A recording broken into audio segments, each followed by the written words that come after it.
ভাইরে, সমুদ্রের গভীর নিচে কত হাজার হাজার রকমের প্রজাতির প্রাণী বসবাস করে তা কিন্তু আমরা এখনো জানি না। বিজ্ঞানীরা সেগুলো নিয়ে গবেষণা করছে। দেখেন পানির নিচে কিভাবে যা একটা চিংড়ি মাছ ধরছে। তারপরে আরো কত রকমের প্রাণী আছে, কত এমনও কিছু প্রাণী আছে যেটা আপনি দেখে কল্পনাও করতে পারবেন না যে এটা একটা প্রাণী, একটা ঘাসের মতো দেখা যায়। আহ, মানে কত রকম আপনি দেখে আশ্চর্য হয়ে যাবেন যে এটা একটা প্রাণী নাকি।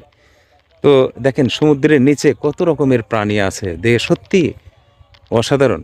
আল্লাহর কত একটা কুদরতি খেলা দেখেন।